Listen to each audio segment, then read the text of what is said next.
Everybody, this is Cheryl Richardson, and it's time for our weekly live coaching session. I'm here with you. It just got bright here all of a sudden. For those of you that don't know who I am, I'm a coach and a New York Times bestselling author. I've written 6 books, some of which are called Take Time for Your Life, Life Makeovers, The Art of Extreme Self-Care, and a book with Louise Hay called You Can Create an Exceptional Life. And I have a new book coming out at the end of the year, mid-December, called Waking Up in Winter, in Search of What Really Matters at Midlife. So I'm excited about that. Whoops, let's see. Let's hope this is working. If somebody could, yeah, I think it is working. If somebody could just write a comment though, that'd be great, because I'm not seeing any comments. There we go. Hey, Nancy. Wow, look at that. How you doing, sweetheart? Boy, it's been a long time. So every week I come here to do live coaching with members of my community. We spend about an hour together, and you'll be able to post questions in the comment section, and I'll go back and start looking at, go back and start reading the earlier questions and work my way up. If you're watching this sometime after between 6 and 7 Eastern on Tuesday, then I am not live. I'm actually recorded, but I still go back and look at the comment section. So I certainly will be going back, and every now and then I will post answers to questions, or do my best to just read and reply to some things when I can. And these Facebook Live videos are uploaded to my YouTube channel at Cheryl Richardson TV, usually a day or two after they've been posted here, and closed captioning is put on them, so you'll be able to read as well as watch the video, and you can certainly take the audio or listen to the audio part while you're out walking or at the gym. I have lots of people who write to me and say I go to the gym with them. Now, if I could just get the calorie reduction that they're getting when they're working out, wouldn't that be awesome? I would love that. Anyway, so let me just say hi to some people as we get started here. Hi, Sarah and Lee. Hi, Lee and Jessica and Carol and Susan. Welcome, Rachel, and thanks, Deanna. Yeah, I hope it's a great book. I think it's a great book. It's Waking Up in Winter in Search of What Really Matters at Midlife. It'll be out mid-December, and it's a memoir in journal form. So it's really a journal about what it means to, in a day-to-day way, live a conscious and authentic life. So we shall see. It's a departure, but I'm excited about it. Hi, Sarah and Misty. Well, if that's Misty, that's a great spelling of that name too. And Marilyn and Elena and Alexandra. Welcome, everybody. One of the things I wanted to talk about as we get started, and as many of you start to post your questions, I wanted to talk about friendship. I literally just came back from the beach. I flew in the house. I still have sand on my pants because I was walking along the water. It's a little cool here. And I was with my friend Bruce. Bruce is somebody I've known for, one of those friends that I can't even tell you how long I've known him. I've known him longer than I've known my husband, so I know it's at least probably 25, 30 years. And today is Bruce's birthday, so happy birthday, Bruce, in case he watches this. Today is his birthday, and I got to spend the afternoon with him, and we both went to the beach, someplace we really, really love. And we were sitting on the beach just watching the waves and listening to the waves and smelling the sea air. It was just so beautiful.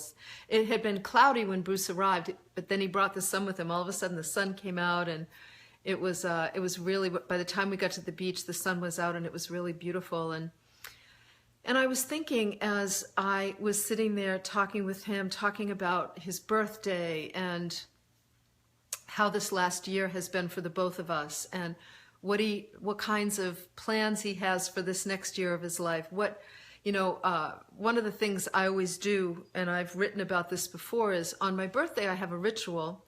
And this ritual was inspired by another friend of mine. Her name is Julie Salem. And Julie I've known since I was 17 or 18 years old. And Julie used to have this ritual every year on her birthday. She would set 10 intentions. And Julie was an astrologer, a really, really good astrologer, is a great astrologer. And she would say to me, Cheryl, on the day that you were born, the planets are aligned in such a way that you have the most power to realize your intentions, the things that matter most to you. So she said, always on your birthday, set 10 intentions and go back and read the intentions from the year before and notice what has occurred in your life. And then I added to that, I would write myself a letter. So on every birthday, I list in a journal the things that I want for my life over the next year. And I find as I've gotten older that they're more focused on how I want to feel. I want to feel at peace. I want to feel good in my body. I want to feel loved and connected. I want to feel fulfilled and satisfied in the work that I do, let's say. I want to feel creatively inspired, things like that. And I may do some, write some specifics around those intentions. And then I write myself a letter that sort of reviews the prior year's intentions and what has happened for the year.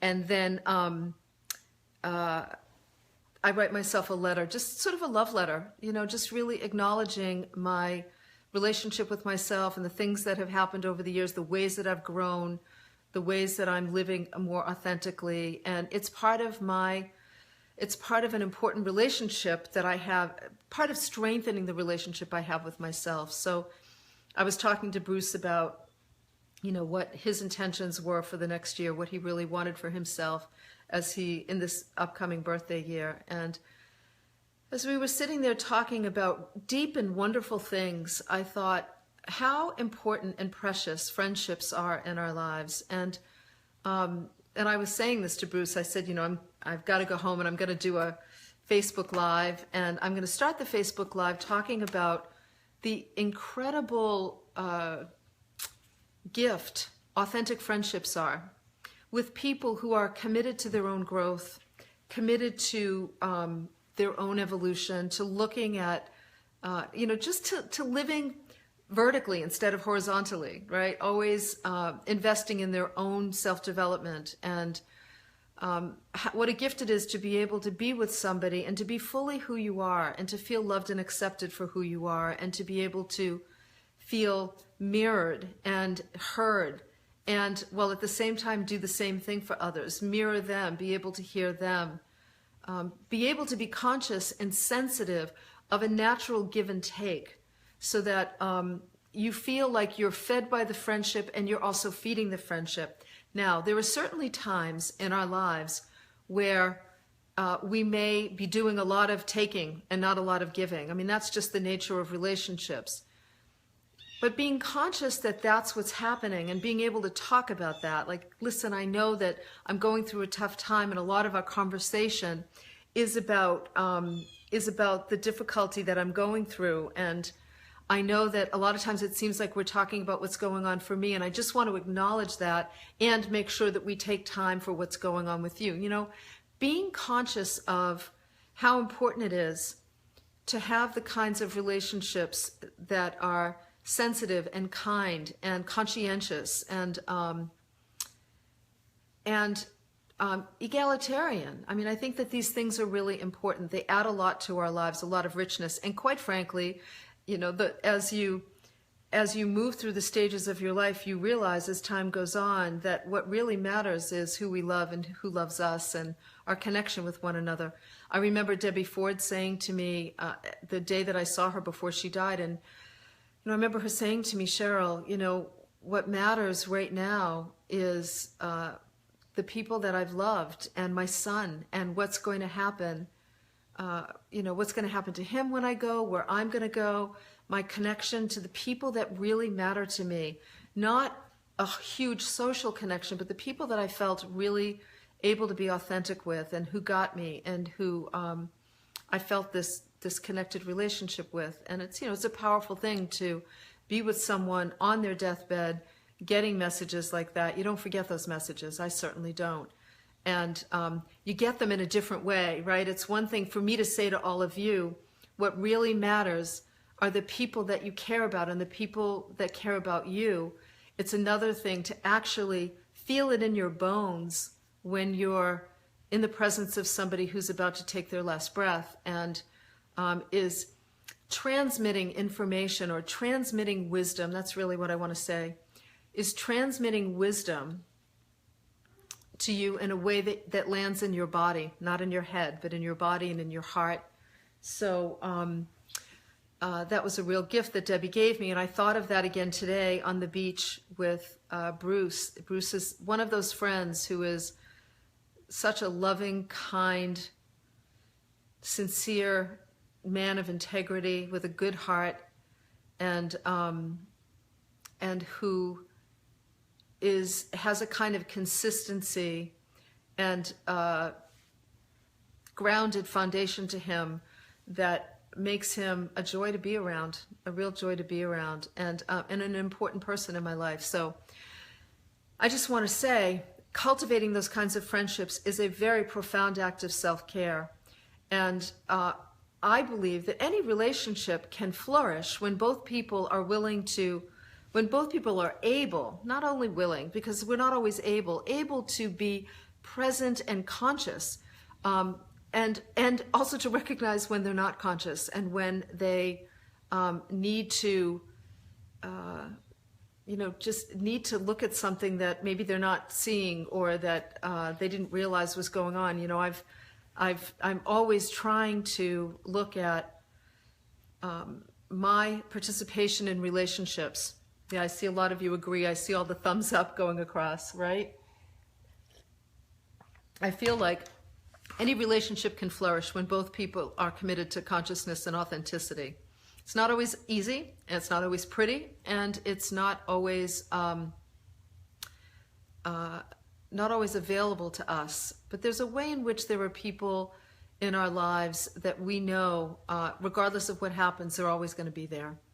And anyway, so I just wanted to start by saying that, and really encouraging you to think even more deeply and more intentionally about the people in your life and cultivating those relationships so that you can just feel, I couldn't think of anything I'd rather do today than be on the beach with Bruce on his birthday, to be able to celebrate that kind of friendship. All right, so speaking of friendship, my friends, let's get to your questions, shall we? Let me just scroll through your comments here, and I'm going to go back so we can see if there are any.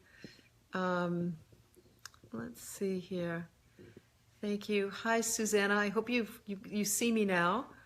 And hi, Marilyn in Seattle. And I know it's awfully bright in here. You know, this is what happens. I set the camera up, and then all of a sudden, the sun moves, and things are incredibly bright. So I hope that you can see me okay. It looks like you can. Okay. Christina, thank you. I'm glad you like the Extreme Self-Care course online. A lot of work went into that, and I'm proud of that program. I feel like it really does a good job in helping people to take better care of themselves. Hi, Elena from New Zealand, where it is 10 a.m. on Wednesday. And the future's looking wonderful. I love that. I love that. Okay, let's see. So Victoria says, can you talk about not succumbing to drama? I went to a wedding this weekend and my sister-in-law spewed all this negativity towards me the whole time. She arranged to sit all the way across the room with my other siblings while I sat with my sister and her boyfriend at a large empty table on the other side. Meanwhile, I had to withstand all these nasty stares from them. I enjoyed myself and visited with people I wanted to. She's very bitter and it would cause more harm for me to reconcile. Well, so that's interesting, Victoria. So at first, it sounded like she was sitting right next to you. I thought you were talking about her, complaining or spewing all this negativity when she was sitting next to you. Then it turns out she's actually all the way across the room. And the story you were telling yourself was that she was, let's see, how did you put it? Sending nasty stares from all of them. Now, I don't know what the situation is, and obviously something's happened to put a strain on your relationship. I don't know what that is. But I think it's important to recognize, Victoria, number one, that all of us make up stories in our head about what people are saying and not saying about us. We all do it every day, all the time. So it's always a good practice when you start to make assumptions that people are thinking about you, talking about you, staring at you in such a way. It's really great self-care to say to yourself, Victoria, these are stories you're making up in your head. While yes, there may be issues between us, I don't have to sit here and listen to those stories. I can actually be present and engaged with my sister. I think you said it was your sister and her boyfriend. What did you say? She's arranged. I sat with my sister and her boyfriend. So you could have made the decision, Victoria, as challenging as it is, to be in your own body, to be at your own table, and to focus your energy and your presence on your sister and her boyfriend instead of the people across the way. Now, I understand, and here's, I'd go so far as to say this, Victoria, and please don't be too mad at me when I say this, because I love you, and I really care about, I want you to know that I care about your well-being when I say this. By keeping their gaze and continuing the stories in your head, or even glancing back, you're actually participating in the drama. So you're keeping the drama alive. The way to remove yourself from that drama is to pay attention. Thank you, Victoria. I love you too. Is to pay attention to what's going on in your own mind. Now, the problem is when we all have neural networks. We have neural programming that goes on. Every experience we have creates synaptic connections in our brain that turn into these neural networks, and we often replay them over and over again. The more emotionally potent an experience is, the stronger the networks are in our brain. So chances are, if you've had some tough encounters with this person and with your sister-in-law and anybody else on her side of the family, or that part of the family, any experience that's emotionally intense creates very powerful neural networks, and they get triggered by visual clues, environmental clues, let me say it that way. So suddenly you're in her presence and boom, it gets triggered, that network gets going, and before you know it, you go into a regress state. You're not in present day, you're not in a present adult state. Instead, these networks are playing. It's like a program goes off. Somebody turns on a program and suddenly it's, look at them, they're looking at me, what are they saying about me, they don't like me, this is horrible, we're at a wedding, they shouldn't be doing this, there's so much drama, and that program starts playing, but your brain's running the program. And we have to be able to, in those moments, use something like stop. I do this a lot. I catch myself with a network that fires that's not a pleasant one, and I say to myself, stop. Cheryl, stop. Stop this network right now. Cut it out. And I will shift my focus, my attention. I will move my body. Like you could have gotten up and moved to the opposite side of the table, asked your sister and her boyfriend to support you so that you weren't even looking at them. You could have turned your back on them and just gone about your business, as an example. Or you could have told yourself every single time that network gets engaged, or you catch yourself looking again or making up some kind of story, you could have just simply said, Victoria, knock it off. Knock it off. I will not be a victim to these old neural networks that aren't supporting me. Instead, I'm going to take charge of my brain and my life and my experience by doing something different. We all can do that when we get triggered. And then, of course, I think it's also really important to look at what kind of healing needs to be done, because relationship troubles are painful and they do take a lot of energy. And it's important for us to look at what has to happen in order for me to heal. It doesn't necessarily mean reconciling, although that's a really great thing to try and do if you can. But you can't do it from a triggered state ever. And all healing begins with us looking at what part have I played in this drama, and how will I begin to do my own healing work so that I'm not playing that role anymore. Okay. There you have it, Victoria. I hope that's helpful. May not be what you wanted to hear, but I promise you it's coming from a place of love. Oh, Ornella, thank you for saying happy birthday to Bruce, everybody. Bruce from your book? Yes. Yes. Bruce is probably always in all of my books. Let me see. Hi, Judy. I'm glad you're here. Oh, for joy, she says she lucked out. There you go. Okay. Kara says, I just quit my job. I'm a PA, personal assistant, I guess, for a high net worth man and his wife, and it's killing me. Okay. Those of you who have seen me before know, I always say when someone says anything is killing you, that's really powerful language. Something important to look at. I'm 54 and trying to figure out my next steps. I have no idea what to do. I just know I can't continue what I am doing. How does one figure out their next step or living their purpose? I'm okay with taking off a few months to get grounded again. All right, Kara, great. So first of all, you know what? I'm glad you left something that was, quote, killing you, because the words we use, please, everybody, remember I say this. Notice the words you use. As a matter of fact, Kara, I'm going to tell you a little story. I'm going to tell you all a little story. This is probably 15 years ago, 18 years ago. I had a very dear friend named Patty, who, Patty and her partner Ginger were like family to Michael and I. And Patty and Michael were very close. Ginger and I, we were all close, but Patty and Michael had a special sort of friendship. They really connected over baseball. And Patty had worked at a job as a personal assistant for 13 years, I think it was. And one day we got a phone call telling us that Patty had been diagnosed with pancreatic cancer, which was, I mean, this is, you know, almost 20 years ago. It was really scary.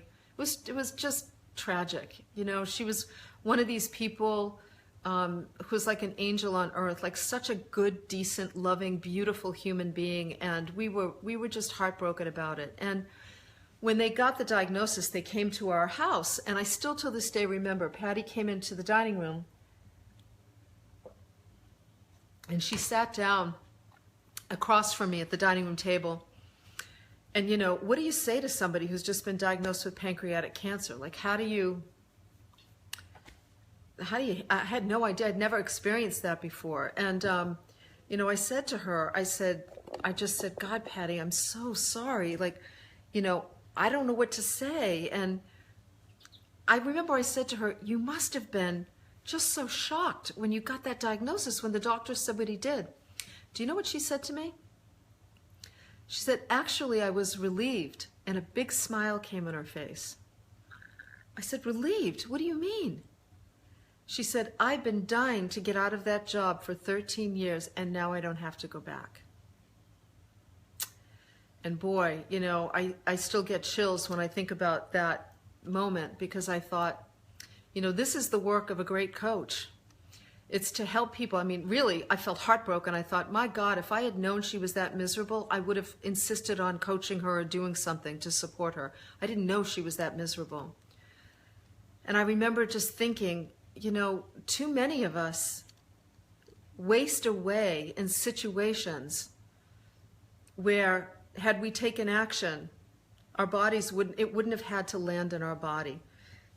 And so, you know, when she said that to me, Kara, when she said, I've been dying to get out of that job for 13 years, like almost 13 years, for a long time, I thought to myself, my God, you know, if we could have just handled that long ago, maybe we could have avoided this. I don't know for sure. There's obviously a lot of factors involved, but it really, I mean, at that time, I have to say it took my coaching to a whole other level. I knew that people's souls were in trouble. You know, the body is the last place for stress to show up. So when we hang out in relationships, in jobs, in circumstances that feel like they're killing us, on some level, they are absolutely affecting our genetics, the genes that get turned off and on. They're affecting our physiology. So it's really, that's a long way of saying, Kara, I'm glad you've left. And now, let me take the pressure off by encouraging you to not worry about finding your purpose. Our purpose here is to grow and evolve, to become more enlightened, authentic, decent human beings, to become better people. That's the global purpose here, is to really invest in our own growth and to be able to be people who tell the truth more and can have authentic relationships and do the healing work that's necessary so that we're able to feel deeply engaged in life. It doesn't mean that life's always going to be great. It isn't. My life is up and down, and I've had 2 or 3 of the toughest years I've had in a long time, but I can withstand it, I can deal with it, and I use everything that happens to help me grow and evolve. That's your purpose, Kara, is to take this situation and reverse engineer it and look at what happened that got me here, and how do I need to make sure I don't get here again? How do I not wind up in a job that's killing me again? So if that means in the meantime that you take a transition position, a job that's going to just pay your bills, that's less stressful, and allows you some space and some breathing room, like don't go into debt during this period. If you have to go wait tables or go do something, I mean, obviously you've got great administrative skills. As a matter of fact, I would recommend, let me make a note here, because I always post resources that I talk about after. Kara, check out assistu.com. So that's ASSIST, the letter U.com. It's a website owned by Anastasia Bryce, who was my very first virtual assistant 20 years ago. And she started this virtual assistant training program. It's probably the best in the world, and she's been incredibly successful, and she has a whole bunch of, it's Assist You with the letter U, not Y-O-U, but Assist You. She has a whole bunch of people that she's trained as virtual assistants. That might be a really interesting thing for you to check out, Kara. But clearly you've got great assistant skills, so you can use that anywhere. You can go online. You can go also to, I don't know if any of you are familiar with Indeed.com, INDEED.com. That's also a website where you can either post your resume under certain categories or find people to hire. So it's a great resource. Someone just told me about it this past week. There's freelance or elance. There's lots of different places where you may be able to use your skills just to earn a living while you're exploring what you love next, what might be helpful to you, what might be joyful to you. You might want to think about working with a coach. You might want to start to do some reading about just about finding your passion. There's an audio program that I did. Again, I'll post it with Hay House called Finding Your Passion. I recommend it for anybody who is at that point where they really want to look at not only what is passion, what do I feel passionate about, and how do I take what I learn about my passion and practically use it in the world. But I also offer on that program really great examples of people who turned their passion into careers and money, business ventures, things like that. So I'll post that in the resource section as well. So Kara, give yourself a chance to also grieve this loss, regardless of whether it sucked or not. It's still a loss, and you want to be able to give yourself a chance to grieve it and to do the healing work necessary. Give yourself some space and time, like you said, and then keep affirming the perfect job finds me. The next perfect job finds me. Make that an affirmation. Fulfilling, satisfying, deeply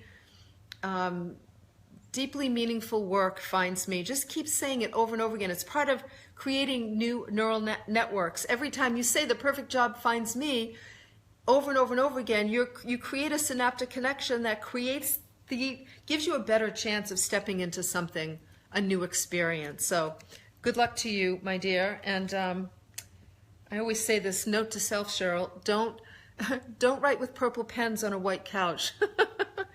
I just wrote on my sofa. Oh well. Okay, let's see. Here we go. Angela, I'd love to hear your thoughts on dealing with a family member who has narcissistic personality disorder. Well, Angela, I'm not a therapist. I'm a coach. I will say this, though. This comes up in coaching. Borderline personality, bipolar, narcissistic personality, depression, different kinds of mental illnesses. I think it's really important to read as much as you can about narcissistic personality disorder so that you're really well educated. it's a tough personality to deal with, very difficult, usually requires very strong boundaries about how you will and won't engage. Sometimes it requires disconnecting from the relationship. I've had to do that with some relationships that I've had with people who I believe had narcissistic personality disorder. I just think that whenever I have a client who's dealing with borderline narcissism, things like that, I always encourage people to get very well educated, particularly from people who have dealt with it before. There's some great books on Amazon. And if you Google, you'll also read, there's a lot of people that have provided some really great information about how they've dealt with narcissistic personality disorder. So get educated. And when in doubt, depending on how close they are to you and how engaged with them you are, you may want to get some therapy yourself. It can be very challenging to set boundaries with a narcissist. They're skillful, they can be charming, they can be great guilt inducers, they can just be overpowering. And so it's very easy to just go, to keep giving in because it just feels like it's too much to take it on. But take it on you must if you don't want to get eaten alive. So get educated, get some therapy if you need to. It is a therapy issue, it's not a coaching issue, and boundaries are very, very important. All right, good luck, Angela. Okay. Let's see. Oh, I'm glad you guys are going to use the birthday ritual. That's great. I'm glad I thought to tell you that. All right. Let's see what we have here. Looking for your questions. Yeah, Debbie Ford was a sweetheart. Yes, she was. She still is. She's still around, that girl. And by the way, let me tell you, Debbie Ford has a new book coming out. There's one last book that she had written. It's called Your Holiness. She had written it before she died, and nobody knew it. And or it was, it was on her computer, and her assistant, her beautiful assistant, Julie, who is a benevolent soul, found the book, and it's going to be published. I actually just finished reading it. It's it's one of Debbie's best books, and it's going to be out in, I think it's next March. It's called Your Holiness, and it's a book of prayers, and it's really the whole book. It's sort of like, I think of it as her version of one of Emmett Fox's books. It's about building this beautiful relationship with God, with the divine, and really, really connecting with your own divinity. It's a special, special book, and I'm so excited that it's going to be available to people. Okay. Let's see. Where are we here? Teresa says, how do you balance giving? That's a pretty generic question, Teresa. I'm not sure. I would say that if you're somebody, let me just say this. If you're somebody who tends to overgive, and you know who you are if you're that person, if you're somebody who tends to overgive, then I would encourage you to do something really radical. And again, this is going to change programming. Decide to take a sabbatical from giving for 6 months. As much as you can. And you can tell family and friends, I love you, and I just want you to know ahead of time that I've decided to take a sabbatical from giving for the next 6 months. And you may find that when you ask me to do things, I'm going to say no more often than yes, or I'm going to say no a lot more often. And I'm letting you know ahead of time so that you don't take it personally. So you realize that it's not about you, it's about me and my self-care. I want to be able to give from an authentic, loving place. I don't want to give from guilt or obligation or fear. And so I've got to learn how to do that. And therefore, I am taking a sabbatical from giving while I learn to find the balance between two. Yeah, I'm saying 6 months for a reason. It's what my coach said to me. My very first coach, Thomas Leonard, said to me early on that he wanted me to take a sabbatical from giving. I think he wanted me to take a year. He was a pretty wild man, but I really needed it. And I, sometimes as a coach, what you do is you challenge clients to do way more than they ever could imagine they would do, and they end up falling short, but it's actually way more than they would have if you had left it up to them. So for me saying 6 months, even if it might be that you end up taking a 3-month sabbatical, but that's better than a week, right? And maybe you thought you could only do a month. So it's very important as a coach to always challenge people to do more, especially when it comes to being authentic in their self-care than they think they can, because they'll often do, they'll surprise you. You'll surprise yourself with what you can do, actually, is what I want to say. You may be pleasantly surprised at what you're able to do. So good luck with that, my dear. Hopefully that's helpful. I'm not sure exactly what the full question was. Okay, so Lee says, I've always known what I wanted, but after multiple years of significant losses, I don't know how to determine what I want next in order to set goals to move ahead. Lee, I don't know how old you are, and that feels important for me to know. So maybe if you could post and let me know, that would be great. I think that if you've experienced multiple significant losses, and I would say in the last 2 years, sometimes the very best thing to do is to focus on your self-care as the thing that you want right now, and allow what's next to find you, to come to you. So instead of worrying about what it is, figuring out what you need to do in order to be able to set goals, at some point in life, we make the shift, and I write about this in my next book. We make the shift from the gladiator, who's like rah-rah, making shit happen, getting things done, setting goals, going after life, trying to, at some point, we shift to a more feminine way of creating, and we become the chalice instead of the gladiator. And the chalice means that the focus is on presence. It's about being grounded. It's about pulling our energy in. It's about deepening our connection with ourselves, dropping down into a deeper place within us, building a stronger relationship with the voice of our soul. And in doing that, in pulling our energy inward and grounding ourselves more deeply in the authentic part of who we are, we start actually drawing experiences to us that are going to support the evolution of the soul. And in doing, Lee, this whole idea of practicing extreme self-care, as I know that you do, pulling your energy inward, doing all of that, making your priority you and your soul, what's next will reveal itself to you when it's ready. And when we've experienced significant losses, the gift of losses is it really connects us to our soul, sometimes in ways that we have no choice over, right? Where we're just kind of brought to our knees and connected to the realness of life and the reality that we're not here forever, people, and we've got limited time on the planet. That's a good thing to be able to talk about and to be able to be with, as hard as it might be. And we need time to steep in the grief and the loss. I don't mean lose ourselves in it, but to steep in the connections that are made with our deeper selves during that time, so that we're able to make choices about the next goals we want to set from a deeper place.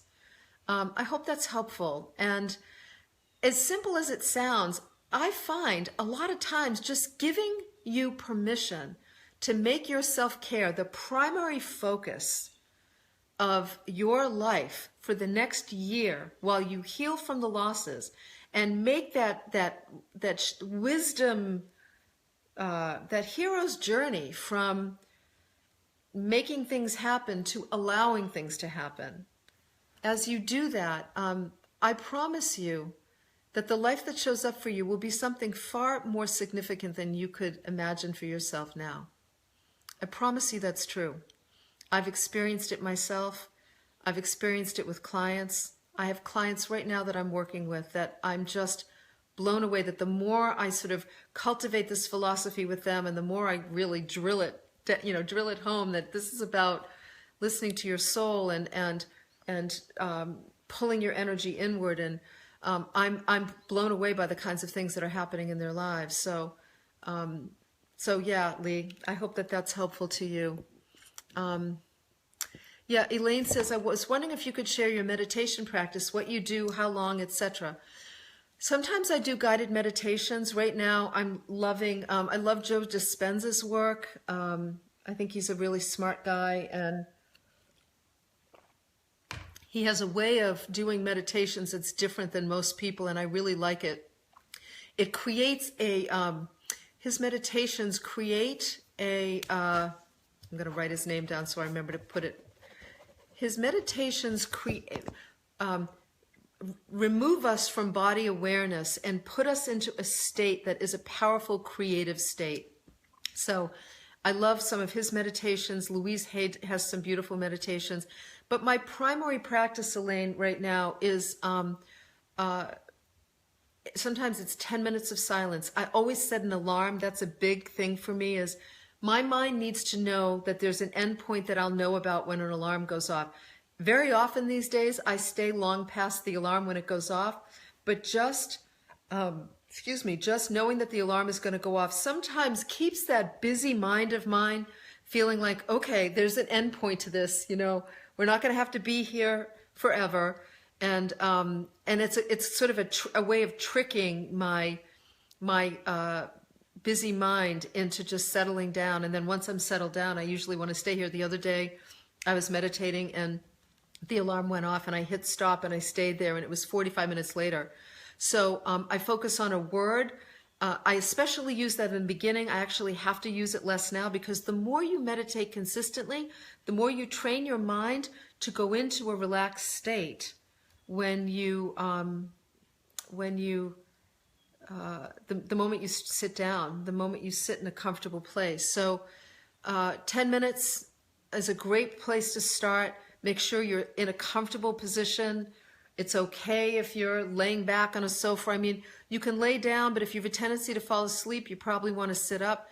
But as David G says, feather your nest, and make a beautiful nest for yourself. I think that's really important. And that I love to meditate in sunlight. Like I'll look around the house. I usually look for Poupon, my cat. He's always with the sun somewhere. And sometimes I'll sit right in the middle of a pool of sunlight, and that's where I'll meditate. It feels good. And 10 minutes in the morning, 10 minutes at night. You can start out with just 10 minutes sometime during the day. It doesn't matter when, just 10 minutes at some point is a really great way to begin. Okay, let's see what else we have here. Susan, if you're having so much trouble deciding on anything this summer, how about making a decision not to decide? Imagine that. I've been in that place in my life where, and again, I write about that a bit in this next book that's coming out, about being in a place where I'm not sure what's next, or I'm not sure what I want to do, or feeling incredibly indecisive and putting too much pressure on myself to make decisions when I wasn't ready. And I think a lot of us, especially given the exposure to social media and the amount of information that's always coming our way, I think a lot of us often feel the pressure to make decisions, to get things done, to do things. Let me just fix my seat here. To figure things out. And sometimes the best decision we can make is to not decide at all, to just give ourselves the space to, can you hear my birds out there? It's the second stage. They need food. And I've got to fill one of the feeders. The red-winged blackbirds can't get into the feeder that's filled. So that's him calling. They come and they call for me. They have me trained. Sometimes, Susan, we have to learn to sit with not knowing the answers and practice being okay with that. And in doing that, sometimes we find that by creating this, again, it's sort of, I'll go back to the chalice analogy, by sort of seeing yourself sitting in this beautiful chalice, unsure of what's next, and not willing to screw it up by deciding on anything when you don't feel decisive. Like, that's an important thing I want to say, that oftentimes when we make decisions before we're ready, we rob ourselves of a higher and better outcome. So let yourself be indecisive for a while. I mean, I think, as I was saying before, in this day and age, social media in general, like there's a lot of this, hoo ha rah rah, gotta get things done and make decisions and move forward. And I'm learning that sometimes, if even during the day, I pay attention to my rhythms, and if I don't feel like doing something, I know I'll do a better job if I do it when I do feel like doing it. So really honoring our natural rhythms is something, I think it's a more feminine approach to living that I actually much prefer. All right. Good luck, my dear. Let's see. Hi, Brenton. Welcome. I'm so glad to see you here. How do you continue a relationship when the other person won't own their hurtful actions? You probably can't, Maggie. If someone's being hurtful, first you need to step back and say, okay, what's my part in this? Are they really being hurtful, or am I just getting old wound buttons pushed? What do I need to look at here? But if someone is behaving in a hurtful way consistently and they're not willing to change that, knowing that it hurts you, I don't know how you could stay in a relationship. Maybe it means the relationship needs to be altered in some way, where you're not engaged in a more regular basis, but on a more limited basis. But Freud talked about repetition compulsion, where we tend to go back to the people who recreate early family dynamics when we didn't get what we needed. And many people spend their whole lives going to the hardware store for milk. I always say that. We keep going to the hardware store for milk. Now, I know it's not easy to decide, okay, I'm no longer going to the hardware store. I'm going to end this relationship. Ending relationships is one of the hardest things we do. And we can't just say, okay, that's it, I'm done. Or I'm not going to be bothered with them. It's not that easy. If it were that easy, we'd all be in a lot less pain. So we often need support. Sometimes we need therapy. We most certainly need support. And I always say you want to make sure that you have support in place so that you never set a boundary unless you're really ready to honor that boundary, to keep that boundary in place. So there you have it. All right, Maggie. Good luck to you. Hi, Deborah from the Isle of Wight. Oh, I so would like to be there. And thank you for being here with me so late. Let's see. Andrea says, how does one stay positive in a negative world? Well, Andrea, I know it can feel like a negative world. I know that it can feel that way sometimes. It doesn't feel like a negative world to me because I don't let it. I limit the news that I watch. I really limit the news that I watch these days a lot. I surround myself. I try to surround myself with beauty. I cultivate things like a garden and bird feeders and time with my husband, Michael, and my cat and good friends like Bruce at the beach. I'm creating, remember, Andrea, we have to consciously create our own world and consciously work at not getting pulled into the negativity that's happening in the world today. Never underestimate the power of energy. Never underestimate the power of prayer. Never underestimate the power of a good intention. I pray for everyone, including our president and all of the politicians, many of whom drive me crazy. I pray for them all. I pray for all of us. And I know that my energy and my prayers and my intention is very powerful, just like yours is, Andrea. So it would be good for you to take stock of the source of negativity in your life, whether it's people or the news or Facebook. I was just talking with somebody yesterday who said to me, you know what, I've taken a break from Facebook for the last 3 months and my life has felt so much better because of it. And sometimes you have to do that. I don't have a personal Facebook page. My husband does, and every now and then he'll say to me, so-and-so's birthday's today, or, don't forget this, or so-and-so did this. I'm telling you, I have enough to keep to deal with my own personal life, let alone everybody else's.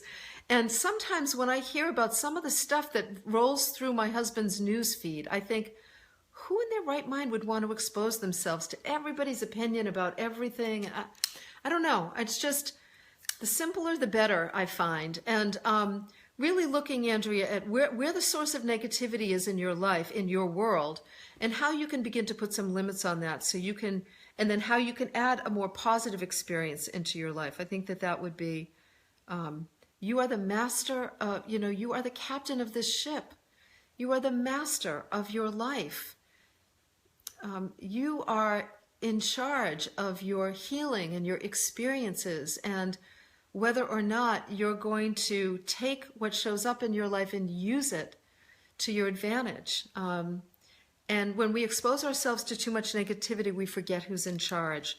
And we just want to try and remember. Laura, where are you? Sterling says, what do you do when you feel invisible? You start being seen.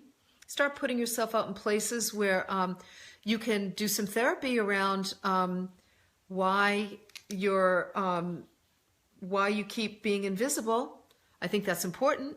I think it's important to remember to pay attention to your energy. Does your energy invite people in, or does it keep people away? Are you putting yourself in situations where you can be more visible, or does it feel scary to do that? And if so, why? And that would be a great thing to explore with a good therapist, probably, Laura, I would say. It's not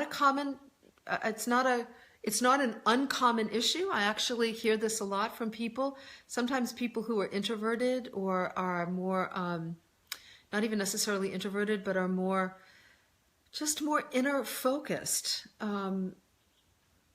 They tend to feel like they're not seen by the world, but they don't realize that some of what's going on is that they're not actually putting themselves out there in the world. But I don't know. I mean, again, without knowing your specific situation, it's hard to know for sure. So, so I want to be mindful of that. Okay, let's see. Let's see what else we have here. Oh, Lisa says, my son is about to leave for the Army. We're very close and I'm having trouble letting on. What can you suggest to help me let go? Well, Lisa, I just dealt with this with a friend of mine who had a very similar situation. And it's a couple of things. The tapping therapies would be really great for you to check out. If you go to my YouTube channel, Tap Away Your Anxiety. Look at my YouTube channel, Tap Away Your Anxiety. That could be helpful. I think maybe talking to other military mothers would be incredibly helpful because they've been through this. I think it's really wise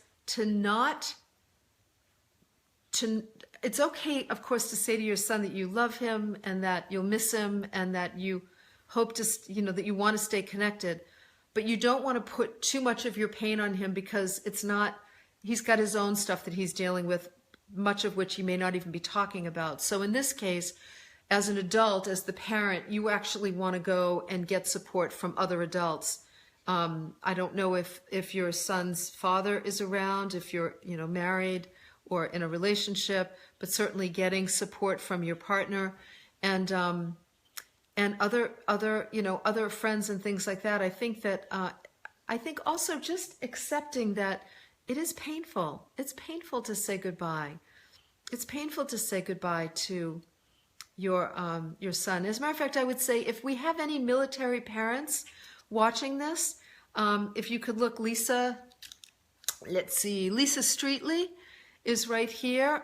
Maybe you could reply under Lisa's post if you're a military parent and you'd be willing to talk to her. That would be really wonderful. And Lisa, chances are we've got somebody in our community. We've got so many people. I know we have a lot of military families in our community. We have a military prayer page at CherylRichardson.com where you can post. It's been there for years, where you can post the name of loved ones in the military, and it's a prayer page where we just hold them in our hearts and in our minds, and you might want to take advantage of that too. But let's see.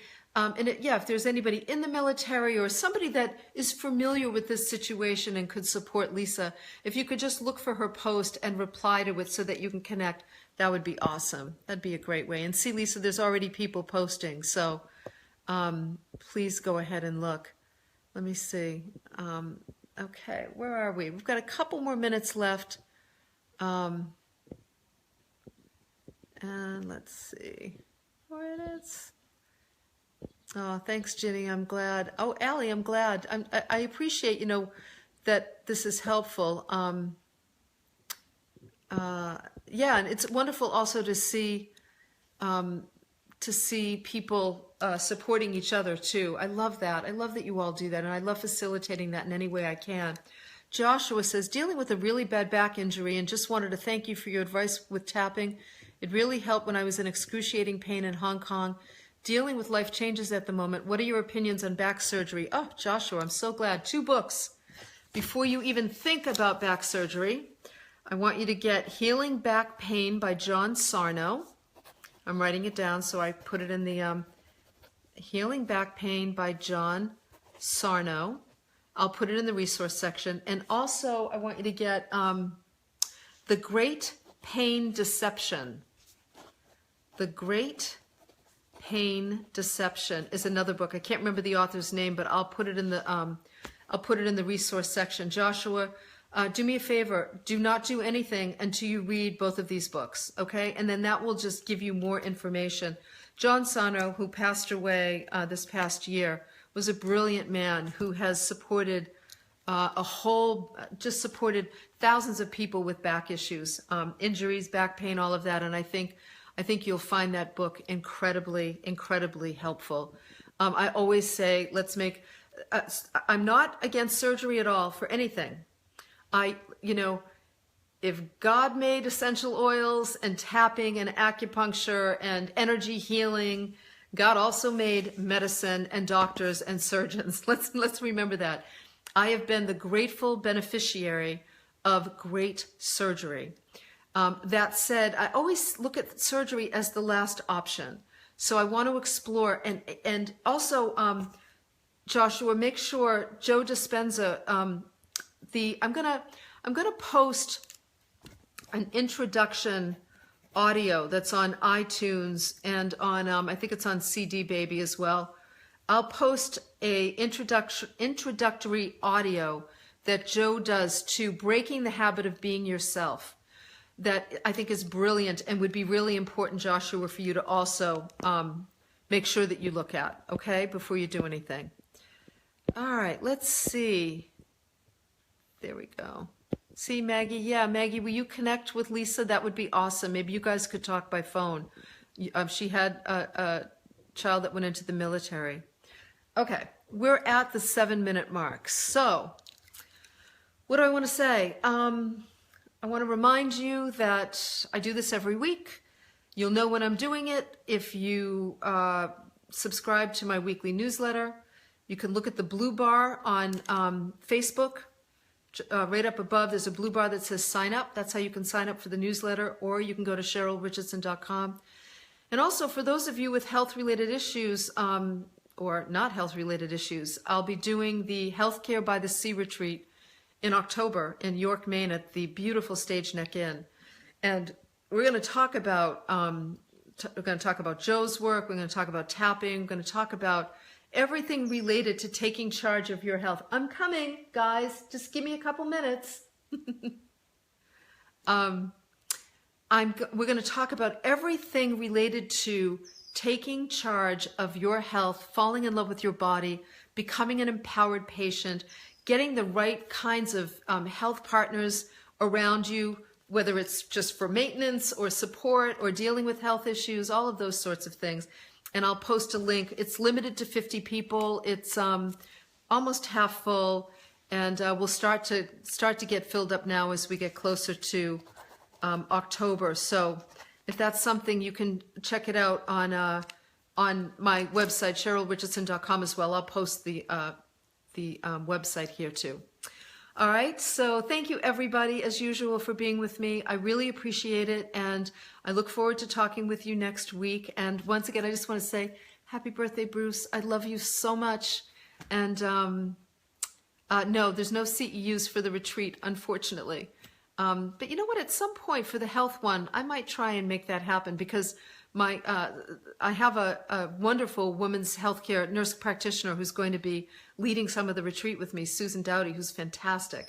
And we might be able to get some CEUs for that in the future. Anyway, I love you, Bruce. I love you all. Thank you for being here with me, and I'll look forward to next week. Take good care.